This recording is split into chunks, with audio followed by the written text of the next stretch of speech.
آج کے اس ایکسپلینر میں خوش آمدید۔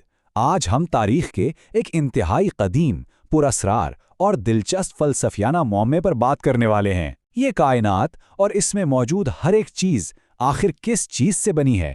یہ ایک ایسا راز ہے جس نے صدیوں تک دنیا کے عظیم ترین ذہنوں کو چکر میں ڈالے رکھا۔ تو چلیے اس راز کو ذرا پرت در پرت کھولتے ہیں۔ ہر چیز کس سے بنی ہے؟ بظاہر یہ ایک بڑا عام سا سوال لگتا ہے نا، لیکن سچ مانیے یہ وہ بنیادی سوال ہے جس نے صدیوں تک سائنسدانوں اور فلسفیوں کی نیندیں اڑائے رکھیں۔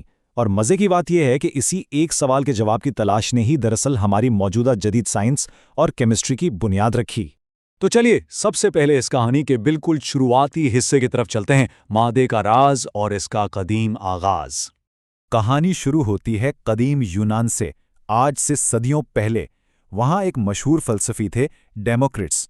انہوں نے پہلی بار یہ زبردست آئیڈیا پیش کیا کہ اگر آپ کسی بھی چیز کو توڑتے جائیں تو آخر میں ایک ایسا ننھا سا ذرہ بچے گا جسے مزید توڑنا بالکل ناممکن ہوگا۔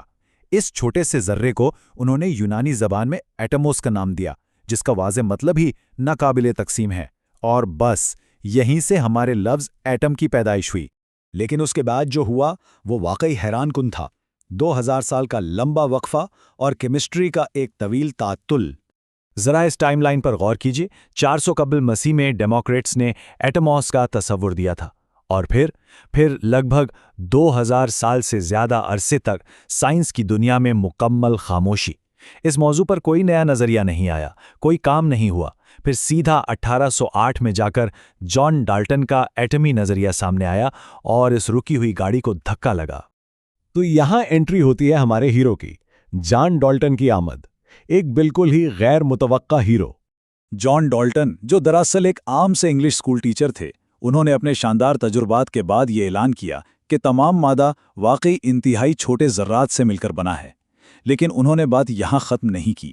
انہوں نے کہا کہ یہ ذرے بالکل ٹھوس یعنی سالڈ گیندوں کی طرح ہیں، جنہیں کسی بھی حال میں مزید توڑا یا تقسیم نہیں کیا جا سکتا۔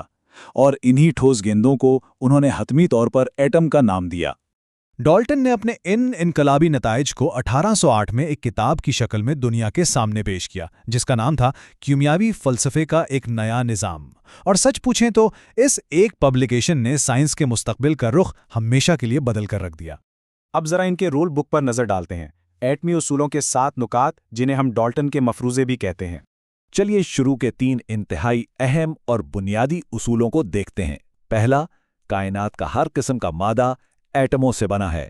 دوسرا، ایٹم ایک مکمل طور پر ناقابل تقسیم ذرہ ہے، یعنی اسے توڑا نہیں جا سکتا۔ اور تیسرا اصول، ایٹم کو نہ تو پیدا کیا جا سکتا ہے اور نہ ہی کسی بھی طریقے سے تباہ کیا جا سکتا ہے۔ یہ اصول ہمیں بتاتے ہیں کہ قدرت کی یہ بنیادی اینٹیں کتنی سخت اور ناقابل تسخیر ہیں۔ اور یہ شاندار طریقے سے واضح کرتا ہے ڈالٹن کے چوتھے اور 5ویں اصول کے فرق کو۔ اگر ایک ہی ایلیمنٹ یعنی عنصر ہے تو اس کے تمام ایٹمز کا سائز، شکل اور وزن 100% ایک جیسا ہوگا، مکمل یکسانیت۔ لیکن اس کے برعکس، اگر ایلیمنٹس مختلف ہیں تو ان کے ایٹم بھی ہر لحاظ سے ایک دوسرے سے بالکل مختلف ہوں گے۔ سوچئے، دنیا بھر کا سارا تنوع اسی ایک اصول میں چھپا ہے۔ تو چلیے ان مفروضوں کو ذرا اور آسان کرتے ہیں۔ کیمسٹری کی بنیادی اینٹیں یعنی ان اصولوں کو ایک مثال سے سمجھنا۔ اسے بالکل بچوں کے ان بلڈنگ بلاکس یا لیگو کی طرح سمجھتے ہیں۔ جس طرح ایک سٹینڈرڈ لیگو بلاک کو کاٹ کر آدھا نہیں کیا جا سکتا کیونکہ پھر وہ کہیں فٹ نہیں ہوگا، بالکل وہی حساب ایٹم کا ہے۔ اور جب انہیں ملا کر کوئی بڑی چیز بنانی ہوتی ہے تو یہ ہمیشہ مکمل اکائیوں یا بلاکس کی صورت میں ہی ایک دوسرے کے ساتھ جڑتے ہیں۔ آدھا ایٹم نام کی کوئی چیز وجود ہی نہیں رکھتی۔ اب ذرا اس بصری نمائندگی کو دیکھیں۔ اگر ہم عنصر الف کی بات کریں، مثال کے طور پر ہائیڈروجن، تو وہ بالکل ایک جیسی ٹھوس، ہم رنگ اور گول شکلوں سے بنا ہے۔ دوسری طرف عنصر با ہے جیسے آکسیجن، تو اس کے ایٹم مختلف رنگ اور بڑے سائز کے دائرے ہوں گے۔ واضح ہو گیا نا؟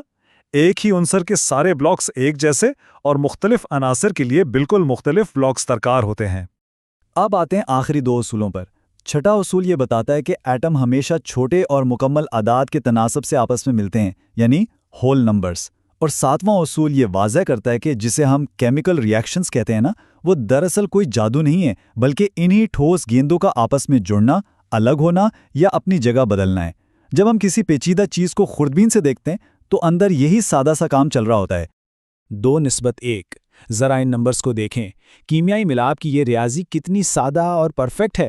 اسے قانون تناسب معین کہتے ہیں، جس کا سیدھا سا مطلب یہ ہے کہ ایٹمز ہمیشہ فکسڈ اور مکمل نمبروں میں ملتے ہیں، اس میں کسر یا اعشاریہ شامل نہیں ہوتا۔ پانی یعنی H2O کی ہی مثال لے لیجئے۔ عنصر الف کے 2 چھوٹے بلاکس کو جب عنصر ب کے ایک بڑے بلاک کے ساتھ جوڑا جاتا ہے تو پانی کا مالیکیول بن جاتا ہے۔ یہ سادہ سا ویژول ماڈل ڈالٹن کے مکمل اعداد والے اصول کو بے عیب طریقے سے ثابت کرتا ہے۔ حیرت کی بات ہے نا کہ کائنات کی اتنی پیچیدہ دنیا انہی سمپل بلاکس کو جوڑ کر ہی بنی ہے۔ لیکن اس ایکسپلینر کے اختتام پر ایک بہت بڑا اور سنسنی خیز سوال پیدا ہوتا ہے۔ اگر ڈالٹن کے مطابق ایٹمز واقعی ایسی ٹھوس گیندیں ہیں جنہیں توڑا نہیں جا سکتا، تو سوچئے جب مستقبل میں سائنسدان جدید مشینوں کے ذریعے اس ایٹم کے مزید اندر جھانکیں گے تو کیا ہوگا؟ کیا واقعی ایٹم ناقابل تقسیم نکلے گا؟ یہیں سے آئسوٹوپس اور الیکٹرانز کا وہ دلچسپ باب شروع ہوتا ہے جو آخرکار اس نہ ٹوٹنے والے اصول کو بھی چیلنج کر دے گا۔ اس پر اسرار معمے کی اگلی کڑیاں اس سے بھی کہیں زیادہ حیران کن ہیں۔